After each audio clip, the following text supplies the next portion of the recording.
മുൻ PSC chairman, vice ചാൻസലറൊക്കെ ആയിരുന്ന ഒരു മഹാൻ BJPയുടെ നേതാവ് രാധാകൃഷ്ണൻ എന്ന് പറയുന്ന ആൾ, അദ്ദേഹം ഫേസ്ബുക്കിൽ എഴുതുകയാണ്, തീവ്രവാദ സർക്കാരാണ് അധികാരത്തിൽ വരാൻ പോകുന്നത്.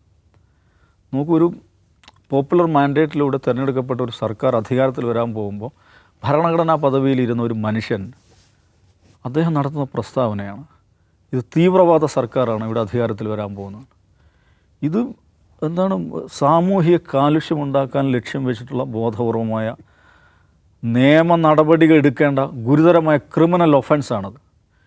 ഇതിൻ്റെ പ്രളയമായിരുന്നു കഴിഞ്ഞ 10 വർഷക്കാലം. കഴിഞ്ഞ 10 വർഷക്കാലത്തിൻ്റെ പ്രത്യേകത, ഈ ജാതി വിഷപ്പാമ്പുകൾക്ക് ദിനം ദിനേ വിഷം ചീറ്റി നാട് മുഴുവൻ അലറി നടക്കാനുള്ള അവസരം ലഭിച്ചു എന്നുള്ളതാണ്. ഈ പിണറായി വിജയൻ സർക്കാരിനെതിരായിട്ടുള്ള ജനവിധിയുടെ ഏറ്റവും പ്രധാനപ്പെട്ട ഘടകം ഈ വിദ്വേഷ പ്രചാരകർ, ഈ വിഷവാഹികൾ, അവർക്ക് ഭരണകൂടം കവചമൊരുക്കി എന്നുള്ളതാണ്. ഈ വിഷപ്പാമ്പുകൾ വീണ്ടും തല പുറത്തിട്ടുകൊണ്ടിരിക്കുകയാണ്. ഇവരോട് എന്ത് സമീപനം സ്വീകരിക്കും?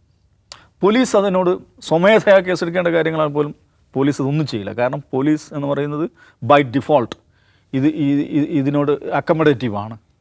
ഇതൊരു പ്രശ്നമായിട്ട് അവർ കാണുന്നില്ല. അല്ലെങ്കിൽ ഒരു പ്രത്യേക വിഭാഗത്തിൽപ്പെട്ട ആളുകൾ ഇതൊന്നും ചെയ്താൽ കുഴപ്പമില്ല എന്ന് വിചാരിക്കുന്ന, അവർക്കത് പരാതി കൊടുത്താൽ അതാണ് കുഴപ്പമെന്ന് വിചാരിക്കുന്ന ഒരു പോലീസ് സിസ്റ്റമാണ് ഇവിടെ ഉള്ളത്.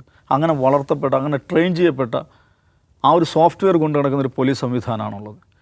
ഇതെങ്ങനെ ഈ വിഷയത്തിൽ VD സതീശൻ എന്തു ചെയ്യും എന്നുള്ളതാണ്. ഹോം പോർട്ട്ഫോളിയോ VD സതീശൻ്റെ കയ്യിൽ തന്നെ ആയിരിക്കുമോ? അദ്ദേഹം അദ്ദേഹം കഴിഞ്ഞ ദിവസങ്ങൾ നടത്തിയ പ്രസ്താവനകളിലൊക്കെ വിദ്വേഷ പ്രചാരകർക്കെതിരെ പറയുന്നുണ്ട്. വർത്താനല്ല, ആക്ഷൻ എന്തായിരിക്കും എന്നുള്ളത് വളരെ പ്രധാനപ്പെട്ട കാര്യമാണ്.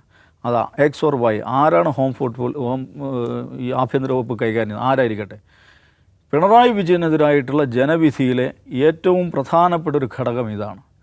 അത് തിരിച്ചറിയാനും മനസ്സിലാക്കാനും അതിനനുസരിച്ച് ആക്ട് ചെയ്യാനും ഈ സർക്കാരിന് സാധിക്കുമോ എന്നുള്ളതാണ് ഈ സർക്കാർ VD സതീശൻ നേരിടാൻ പോകുന്ന ദ റിയൽ ടെസ്റ്റ് എന്ന് പറയുന്നത്.